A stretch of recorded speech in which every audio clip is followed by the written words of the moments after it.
사도신경하심으로 우리의 신앙을 하나님 앞에 고백합니다. 나는 전능하신 아버지 하나님, 천지의 창조주를 믿습니다. 나는 그의 유일하신 아들 우리 주 예수 그리스도를 믿습니다. 그는 성령으로 잉태되어 동정녀 마리아에게서 나시고 본디오 빌라도에게 고난을 받아 십자가에 못 박혀 죽으시고 장사된 지 사흘 만에 죽은 자 가운데서 다시 살아나셨으며 하늘에 오르시어 전능하신 하나님 우편에 앉아 계시다가 거기로부터 살아있는 자와 죽은 자를 심판하러 오십니다. 나는 성령을 믿으며 거룩한 공교회와 성도의 교제와 죄를 용서받는 것과 몸의 부활과 영생을 믿습니다. 아멘. 찬송가 300장입니다. 찬송가 300장입니다. 내 마음이 낙심되며 근심에 눌릴 때 주께서 내게 오사 위로해 주시네. 가는 길 캄캄하고 괴로움 많으나 주께서 함께하며 내 짐을 지시네.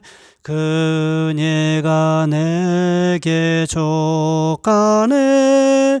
그녀가 족하네. 이 괴로운 세상 지날 때 그녀가 족하네. 희망이 사라지고 친구 날 버릴 때 주 내게 속삭이며 새 희망 주시네. 싸움이 맹렬하여 두려워 떨 때에 승리의 왕이 되신 주 음성 들리네. 그녀가 내게 족하네. 그녀가 족하네. 이 괴로운 세상 지날 때 그녀가 족하네. 번민이 가득 차고 눈물이 흐를 때 주 나의 곁에 오사 위로해 주시네. 환난이 닥쳐와서 어려움 당할 때 주님의 능력이 원수를 이기네. 그녀가 내게 족하네. 그녀가 족하네. 이 괴로운 세상 지날 때 그녀가 족하네. 아멘. 기도합니다. 사랑의 하나님, 온 민족이, 온 지구촌이 코로나19 바이러스로 인해서 심히 힘들고 어려운 과정들을 지나갑니다.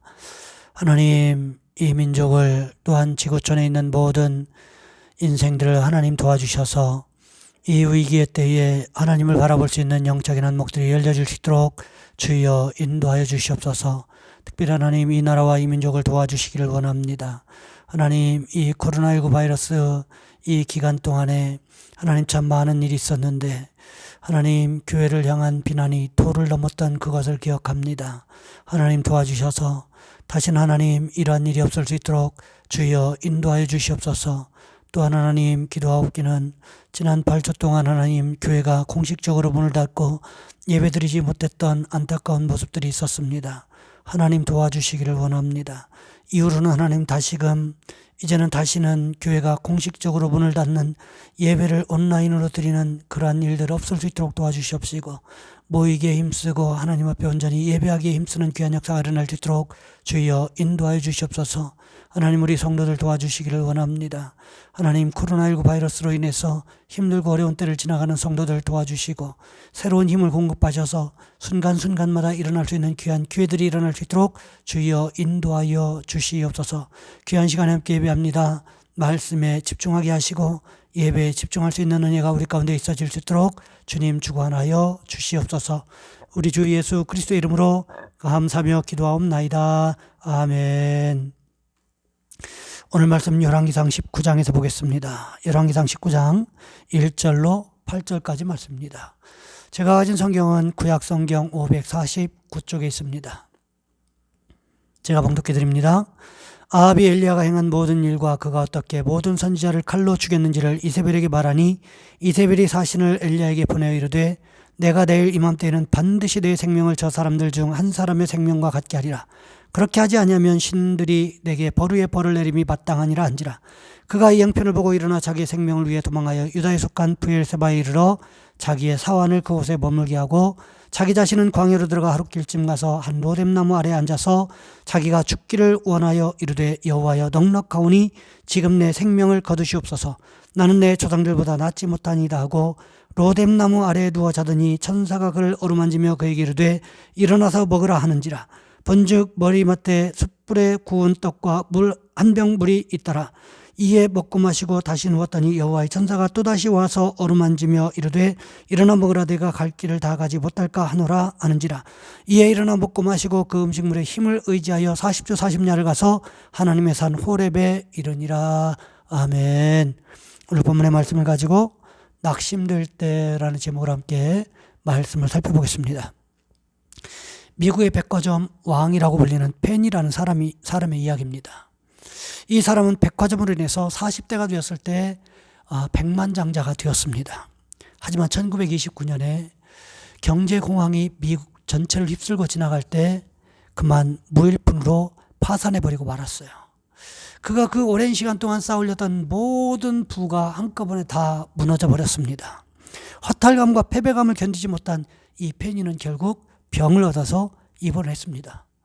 그리고 입원 첫날 병원비를 걱정해야 할 정도로 파산한 그는 병이 주는 괴로움뿐만 아니라 마음의 고통 때문에 죽을 것만 같은 절망감에 빠져 있었습니다. 그래서 그는요, 눈물을 머금고 사랑하는 아내와 아이들에게 작별을 구하는 마지막 편지를 써놓고 잠자리에 들었습니다.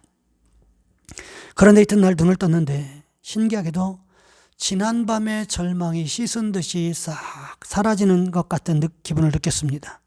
바로 그때였습니다. 병실 복도 끝에서 한 아름다운 찬송이 들려오기를 시작을 한 거예요. 너 근심 걱정 말아라, 주 너를 지키리. 주 날개 밑에 거하라, 주 너를 지키리. 주 너를 지키리.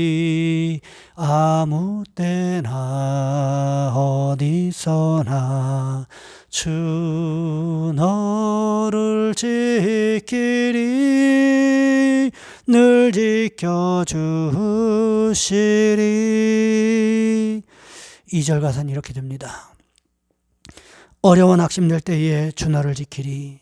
위험한 일을 당할 때 주 너를 지키리. 주 너를 지키리. 아무 때나 어디서나 주 너를 지키리. 늘 지켜주시리. 3절은요.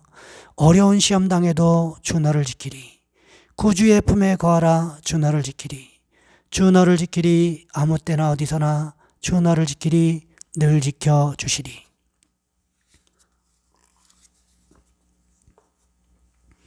침대에 누웠던 그는요, 어느새 병실 문을 나와서 노래가 들려오는 복도 끝으로 다가갔습니다. 그리고 머리를 숙여 진심으로 하나님 앞에 이렇게 기도했습니다. 주님, 내 능력으로는 더 이상 일어설 힘이 없습니다. 이런 저를 좀 지켜주십시오. 이렇게 기도했던 순간 마음을 짓누르던 무거운 짐이 사라지면서 왠지 모를 희망이 솟구치기 시작했습니다. 그리고 마침내 페니는요, 백화점 왕이 아니라 절망에 빠진 수많은 사람들에게 희망의 증거가 되었습니다.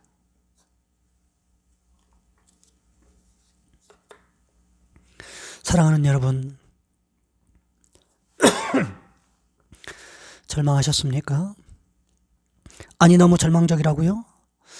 아니요, 우리는 절망 가운데서도 희망을 노래할 수 있는 하나님의 사람들입니다. 왜요? 하나님께서 우리를 도우실 시간이 되었기 때문이라는 것입니다. 오늘 본문에 보시면 낙심해서 탈진한 엘리야 선지자의 모습을 기록하고 있습니다. 낙심하여 탈진한 엘리야가 어떻게 이 낙심에서 벗어날 수가 있었습니까? 우리는 이 모습을 배워야 한다는 생각이 들었습니다. 우리는 지난 8주 동안 코로나 바이러스로 인해서 공식적으로 모여서 예배드리지를 못했어요. 사회적으로는 교회가 무슨 바이러스 집단 감염처처럼 인식이 돼서 수많은 비난을 감수해야 됐습니다. 얼마나 지치고 힘든 상황이었습니까? 아마 교회가 시작된 이후로 이렇게 오랜 시간 동안 공식적으로 예배처를 폐쇄하고 교회가 문을 닫고 예배드리지 못했던 적은 없었던 것 같습니다. 그렇다면 이제 우리는 어떻게 해야 하는 것일까요? 엘리야 선지자는 어떻게 자신을 온통 뒤덮었던, 자신을 짓눌렀던 그 낙심으로부터 벗어날 수가 있었던 것일까요? 첫 번째로 낙심될 때 우리는 하나님을 찾아야 된다는 것입니다. 오늘 본문 바로 앞에 기록되었던 열왕기상 18장 말씀을 살펴보시면 하나님께서 엘리야와 같이 사용했던 하나님의 종이 성경에 몇 명이나 있을까 싶을 정도로 사용했다는 생각이 듭니다.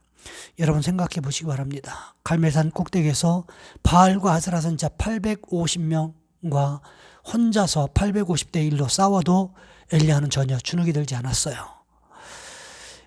오히려 바알과 아스라 선지자들을 향해서 비웃음을 날릴 정도로 여유가 있었습니다. 또한 엘리야는 기도에서 하늘에서 불을 끌어내리는 불의 종, 능력의 종이었습니다. 그뿐만이 아니지요. 바알과 아스라 선지자 850명을 사로잡아서 기손 시냇가로 끌고 내려가서 거기서 한꺼번에 처형했던 사람이었습니다. 갈멜산 꼭대기에 가면 지금도 엘리야 기념교회가 있습니다. 성지 순례 때 그곳에 갔던 적이 있었는데 엘리야 동상이 그곳에 세워져 있었습니다. 그런데 가만히 보니까 엘리야 선지자의 그 돌로 만든 칼끝이 휘어져 있는 거예요. 그래서 제가 이 가이드 하시는 목사님께 물었습니다. 왜 저 칼끝이 저렇게 휘어져 있느냐고. 그랬더니 이 가이드 하시는 목사님께서 엘리야가 850명을 한꺼번에 죽이다 보니까 칼끝이 다 휘어진 것 아니겠냐고 이렇게 농담처럼 말씀하셨던 기억이 있습니다. 엘리야는요 바알과 아스라 선지자 850명을 쳐 죽였습니다. 처형했습니다. 그리고 다시는 갈멜산 정상을 향해서 올라옵니다. 올라와서는 하나님께 피를 달라고 기도합니다. 무려 7번이나 기도한 끝에 손바닥만한 구름이 지중해 끝에서 떠오르기를 시작을 했고 그것을 기점으로 해서 이스라엘에 지속되었던 3년 6개월 동안의 가뭄이 종식되었다는 것입니다. 엘리야의 모습을 보면 불가능이 없을 것 같은 자신감으로 충만한 사람인 것 같아요. 그런데 오늘 본문 말씀으로 들어오기 시작하면서 엘리야의 모습이요 완전히 뒤바뀌어서 급속도로 약해지는 모습을 발견할 수 있게 됩니다. 오늘 본문 1절과 2절 말씀에 보시면 이렇게 기록합니다. 아합이 엘리야가 행한 모든 일과 그가 어떻게 모든 선지자를 칼로 죽였는지를 이세벨에게 말하니 이세벨이 사신을 엘리야에게 보내어 이르되 내가 내일 이맘때에는 반드시 내 생명을 저 사람들 중 한 사람의 생명과 같게 하리라. 그렇게 하지 아니하면 신들이 내게 벌 위에 벌을 내림이 마땅하니라 한지라. 아합 왕이요 엘리야가 행했던 모든 일들에 대해서 이 이세벨 왕비에게 자세하게 설명했다는 것입니다. 왜 그랬을까요? 당시에 바알과 아스라 신상을 시돈으로부터 들여왔던 장본인이 바로 이세벨 왕비였습니다. 그뿐만 아니라 바알과 아세라 선자 850명을 마치 공무원처럼 고용을 해서 제사 드리게 하고, 그리고 월급을 주었던 그 장본인이 바로 누구였습니까? 이세벨 왕비였기 때문에 그랬습니다. 이세벨 왕비가 엘리야에게 무슨 말을 했습니까? 너도 내일 이맘때쯤까지 내가 죽인 바알과 아세라 선지자들처럼 죽게 될 것이다, 이렇게 말하고 있지 않습니까? 이것이 한낱 연약한 여자의 이야기라고 치부해서는 안 된다라는 것입니다. 왜 그럴까요? 이세벨 왕비에 의해서 조종당하고 있는 아합 왕이 있습니다. 또 친정인 시돈 지역도요, 전혀 무시할 수 없을 정도로 막강한 군사력과 경제력과 또 권력을 가지고 있는 지역이었기 때문에 그랬습니다. 그러니 엘리야가 이세벨 왕비의 말을 듣는 즉시 벌벌 떠는 것도 어찌 보면 일리가 있었다는 생각이 듭니다. 그때 엘리야가 어떻게 했습니까? 엘리야가 재빠르게 브엘세바로 도망을 갑니다. 그리고는 사환에게 브엘세바에 머물게 하고 자신은요 다시 하룻길쯤 광야로 들어가서 로뎀나무 아래에 누워 있습니다. 그곳에서 엘리야가 무엇을 했습니까? 오늘 보면 4절 말씀해 보시면 이렇게 기록하고 있습니다. 한 로뎀나무 아래에 앉아서 자기가 죽기를 원하여 이르되, 여호와여 넉넉하오니 지금 내 생명을 거두시옵소서. 나는 내 조상들보다 낫지 못하니이다 하고, 여러분 무엇을 했습니까? 여호와여, 이렇게 하나님의 이름을 부르고 있다는 거예요. 이것은 무엇을 의미할까요? 여호와 하나님을 이미 엘리야가 알고 있었다는 것을 의미하는 것 아니겠습니까? 예수님께서 우리에게 하나님을 어떻게 부르라고 가르쳐 주셨습니까? 주기도문에 보시면요, 하늘에 계신 우리 아버지라고 부르라고 우리 주님 가르쳐 주셨다는 거예요. 또한 사도 바울은요, 로마서 8장 15절 말씀에서 이렇게 기록하고 있습니다. 너희는 다시 무서워하는 종의 영을 받지 아니하고 양자의 영을 받았으므로 우리가 아빠 아버지라고 부르짖느니라.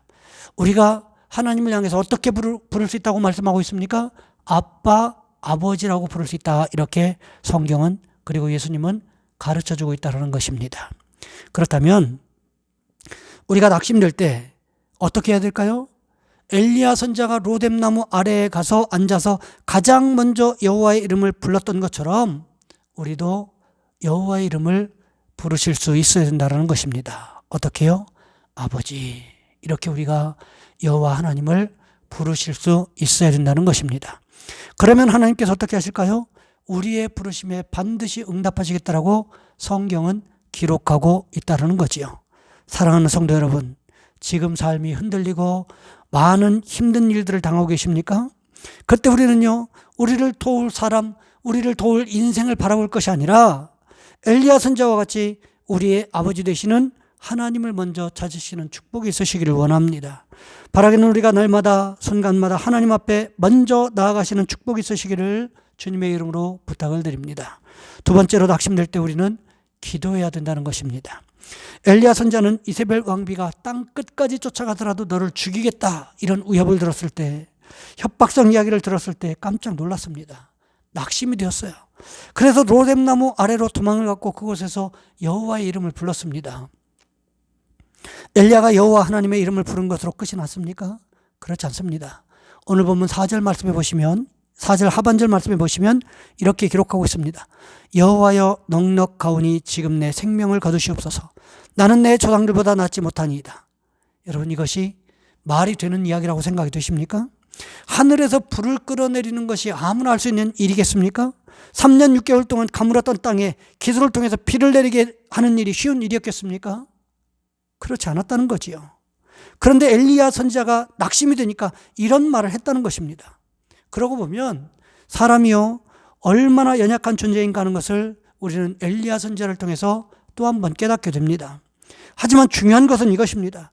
엘리야 선지자가 열왕기상 18장에서 하늘에서 불을 끌어낼 때 무엇을 했습니까? 기도했지요. 비가 오도록 하기 위해서 어떻게 했습니까? 기도했지요. 여러분, 그 기도 응답으로 비가 내리고 불을 끌어내릴 수가 있었다는 것입니다. 엘리야가 무엇을 할 때 하나님 응답하셨다고요? 기도할 때 응답하셨습니다. 그러니 기도가 얼마나 중요한지를 우리는 기억해야 된다는 것입니다. 기도가 중요하다는 것은요, 직접 체험해보지 않고는 고백할 수가 없습니다. 예수님께서 또 어떻게 말씀하셨습니까? 예수님께서 변화산에서 내려오실 때 귀신 들린 아들을 데리고 온 아버지를 만나게 되었습니다. 그 아버지가 무슨 말을 합니까? 할 수만 있으면 무엇이든지 우리를 좀 도와주십시오. 이렇게 예수님께 부탁을 했어요. 그러자 우리 주님 어떻게 말씀하십니까? 할 수 있거든이 무슨 말이냐? 믿는 자에게는 능치 못함이 없느니라. 이렇게 꾸짖으면서 결국 그 귀신 들린 아들에게서 귀신을 내쫓아주지 않으셨습니까? 이런 일이 있은 후에 집으로 돌아와서 제자들이 예수님께 물었습니다. 주님은 귀신을 그렇게 쉽게 쫓아내는데 우리는 왜 쫓아내지 못했습니까? 그러자 주님 무슨 말씀을 하십니까? 기도 외에는 이런 유가 나갈 수 없느니라. 무엇이 중요하다고 이야기하고 계십니까? 기도가 중요하다고 말씀하고 계시는 거예요. 심지어 사도 바울은요, 빌립보서 4장 6절과 7절 말씀에서 이렇게 기록하고 있습니다. 아무것도 염려하지 말고 다만 모든 일에 기도와 간구로 너희 구할 것을 감사함으로 하나님께 아뢰라. 그러면 모든 지각에 뛰어난 하나님의 평강이 너희 마음과 생각을 지키시리라. 기도가 이만큼 중요하다라는 거예요. 기도는요, 영적 생명의 원동력인 동시에 우리가 영적 생활을 영위나갈 수 있는 근원이라는 사실을 우리는 기억하셔야만 된다는 거지요. 엘리야는 이 사실을 깨달았던 것 같아요. 그래서 자신을 낙심케 만들었던 이야기를 들었을 때 광야로 도망가기는 했지만 먼저 하나님을 찾았고 또 하나님 앞에 이렇게 기도했던 것이 아닌가 추측해 보게 됩니다. 바라기는 우리 모두가 이렇게 힘들고 어려운 과정을 지나가는 가운데 하나님께 날마다 순간마다 마음을 다하여 기도하시는 축복이 있으시기를 주님의 이름으로 부탁을 드립니다. 마지막 세 번째, 낙심될 때 우리는 주님 말씀에 귀를 기울여야 한다는 것입니다. 엘리야는 이세벨 왕비의 이야기를 듣고는 크게 낙심했습니다. 엘리야가 예상했던 반응들과는 전혀 다른 반응이 나왔기 때문이라는 거지요. 그래서 어떻게 했습니까? 하나님을 찾아가서 기도했다라는 것입니다. 엘리야 선지자가 기도만 하고 끝났습니까? 그렇지 않습니다. 어떻게 했습니까? 본문 5절 말씀해 보시면 이렇게 기록하고 있습니다. 로뎀나무 아래에 누워 자더니 천사가 그를 어루만지며 그에게 이르되 일어나서 먹으라 하는지라. 기도하고 로뎀나무 아래에 누워 자는데 누가 나타났어요? 천사가 나타났다는 거예요. 천사가 엘리야 선지자를 찾아왔다는 거죠. 우리 주님께서 겟세마네 동산에서 땀방울이 핏방울이 되도록 기도하고 계실 때 누가 찾아왔습니까? 천사가 찾아왔습니다. 천사가 찾아와서 무엇을 했습니까? 예수님께 힘을 더했다라고 기록을 하고 있어요. 기도할 수 있도록 힘을 도왔다. 성경이 분명히 그렇게 기록하고 있다는 거지요. 하나님께서는 우리가 기도할 때 우리를 위하여 하나님의 천사를 보내셔서 도우신다는 것을 우리는 기억해야만 된다는 것입니다. 여러분 생각해 보세요.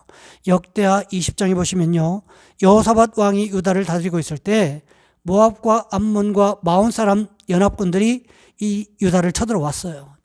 죽음과 부적이었습니다. 이길 방법이 없어요. 감당해낼 방법이 없었습니다. 그래서 어떻게 합니까? 역대하 20장 3절과 4절 말씀해 보시면 이렇게 기록하고 있습니다. 여호사밧이 두려워하여 여호와께로 낯을 향하여 간구하고 온 유다 백성에게 금식하라 공포하며 유다 사람이 여호와께 도우심을 구하려 하여 유다 모든 성읍에서 모여와서 여호와께 간구하더라. 민족적인 위기 앞에 여호사밧이 하나님께 얼굴을 향하고 간절히 기도했다고 기록하고 있습니다. 그 결과가 무엇이었습니까?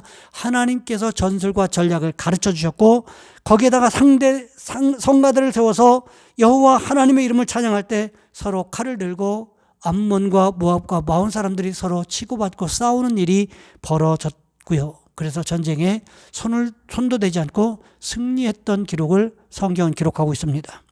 이런 일들이 우연히 일어났을까요? 그렇지 않습니다.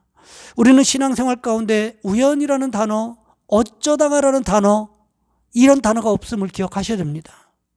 여호사밧 왕과 유다 백성들이 하나님 앞에 마치 에스더처럼 죽으면 죽으리라는 신앙을 가지고 그런 고백을 가지고 기도했기 때문에 또 하나님의 말씀에 귀를 기울였기 때문에 이런 극적인 승리를 경험할 수가 있었다는 것입니다. 오늘 본문에도 보시기 바랍니다. 엘리야가 이런 극심한 깊은 영적인 우울증을 경험했다면 사실 빠져나온다고 하는 것이 그렇게 쉬운 일은 아니었습니다. 얼마나 죽고 싶었으면 하나님을 찾아가서 첫 번째 기도 제목이 여호와여 족하오니 이제 나를 죽여 주시옵소서 이렇게 기도했겠습니까? 그런데 어떻습니까? 그 우울증을 어떻게 벗어날 수 있었습니까? 천사가 찾아와서 엘리야를 어루만지면서 일어나 먹으라고 말했지요. 그때 엘리야 선지자가 어떻게 했습니까? 오늘 본문 6절부터 8절까지 말씀해 보시면 이렇게 기록하고 있습니다. 본즉 머리맡에 숯불에 구운 떡과 한 병불이 있더라. 이에 먹고 마시고 다시 누웠더니 여호와의 천사가 또다시 와서 어루만지며 이르되 일어나 먹으라, 내가 갈 길을 다 가지 못할까 하노라 하는지라. 이에 일어나 먹고 마시고 그 음식물의 힘을 의지하여 40주 40야를 가서 하나님의 산 호렙에 이르니라. 여러분, 사실 이 정도가 되면요, 손가락 하나 까딱하기 싫을 정도가 될 겁니다. 꼼짝하기 싫을 것입니다. 누가 와서 건드린다고 할지라도 그냥 죽은 듯이 있고 싶었을 거예요. 그런데 엘리야 선지자가 어떻게 했습니까? 하나님의 말씀대로 행동하더라는 거예요. 일어나서 먹으라니까 떡을 먹고 물을 마시고, 또다시 찾아와서 일어나 먹으라고 하니까 또다시 일어나서 먹고 마셨다는 거예요. 그것뿐만이 아닙니다. 음식물의 힘을 의지해서 40일 밤낮으로 걸어서 하나님의 산 호렙에 도착했다는 거지요. 어떻게 이럴 수가 있었을까요? 하나님의 말씀에 귀를 기울였기 때문이라는 것입니다. 하나님의 말씀에 귀를 기울이지 않았다면 하나님께서 말씀하신 대로 엘리야 선지자가 행동했겠습니까? 그렇지 않았겠지요. 우리가 보통요, 조금만 상황이 나아지면 다른 사람들 말에 잘 귀를 기울이려고 하지 않는 습성들이 있습니다. 제가 예전에 옥천에서 사역할 때 전도하려고 했던 그 여자분이 돌아가셨다는 소식을 얼마 전에 들었습니다. 이분이 미션스쿨을 졸업했는데요, 불교 신자 남편을 만나서 예수 믿는 것을 포기했어요. 교회 나가는 것을 포기한 거예요. 그러다가 암에 걸렸습니다. 말기가 되어서야 발견했어요. 그 전에 제가 계속 전도해왔기 때문에 이분이 저를 알아요. 그때가 되어서야 저를 자기 집으로 부른 거예요. 제가 전도하기 위해서 기도하고 있다는 사실을 알기 때문에 부르신 것 같아요. 가서 기도하고 권면했습니다. 예수 잘 믿으셔야 된다고. 그렇게 권면을 드렸어요. 알았다고 했습니다. 몇 번을 같이 기도하고 했더니 하나님께서 도우셨는지 형편이 조금 나아지는 것 같았어요. 제가 우리 가연교회 부임한 이후에 어떤 일이 벌어졌는지 듣지를 못했어요. 그런데 통화하신 그분께서 몸이 상황이 좀 좋아지니까 외국 여행을 가겠다고 이야기했다는 거예요. 다른 분들이 다 말렸다는 거예요. 안 된다고, 가지 말라고, 그러다 큰일 난다고. 근데 이분이 말을 듣지 않고요, 외국 여행을 갔어요. 갔다가 결국 암이 재발되어서 돌아가셨다는 이야기를 최근에 들었습니다. 사람은요, 사실 다른 사람의 말을 잘 듣지 않으려고 하는 경향이 있습니다. 그런데 엘리야는 어떻게 했습니까? 하나님께서 보내신 천사의 말에 귀를 기울였다는 거지요. 그렇기 때문에 호렙산으로 가서 다시금 하나님을 만날 수 있었고, 하나님께서 말씀하신 대로 하사엘을 아람의 왕으로 삼고 예후를 이스라엘 왕이 되게 하고, 또 엘리사에게 기름을 부어 엘리야를 대신하여 선지자가 되게 하는 마지막 사명을 온전히 감당할 수가 있었다라는 거지요. 그러니 여러분, 우리도 어떻게 될까요? 삶의 마지막 순간까지 하나님 앞에 온전히 쓰임받기를 원한다면 하나님 말씀에 귀를 기울이셔야 된다는 거예요. 바라기는 우리도 엘리야 선지자와 같이 하나님의 말씀에 귀를 기울이시는 축복이 있으시기를 주님의 이름으로 부탁을 드립니다. 이제 말씀을 마무리합니다. 우리가 살아가다 보면 이런저런 일들로 인해서 낙심할 때를 참 많이 만나게 됩니다. 특히 사람들의 말로 인해서 낙심되는 경우들이 참 많이 있지요. 그럴 때 어떻게 해야 낙심에서 벗어날 수가 있을까요? 낙심에 빠졌을 때 오늘 본문의 주인공 엘리야 선지자는 어떻게 해서 이 낙심에서 벗어날 수가 있었습니까? 첫 번째는요, 낙심될 때 하나님을 찾았고, 두 번째는 하나님께 기도했고, 마지막 세 번째 하나님의 말씀에 귀를 기울였다는 것입니다. 바라기는 우리가 낙심에 빠지게 될 때 우리도 엘리야 선지자와 같이 행동하심으로 인해서 낙심에서 다시금 일어나는 축복이 있으시기를 주님의 이름으로 부탁을 드립니다. 이 시간 우리 한 목소리 함께 기도합니다. 하나님, 우리가 엘리야 선지자와 같이 낙심에서 하나님을 찾고 하나님 앞에 기도하고 하나님 말씀에 순종함으로 인해서 낙심에서 벗어나게 하옵소서. 이 시간 우리 한 목소리 함께 기도합니다. 사랑의 하나님, 우리를 도와주시기를 원합니다. 우리의 삶의 현장에 엘리야 선지자와 같이 힘들고 어려운 일을 당할 때가 있습니다.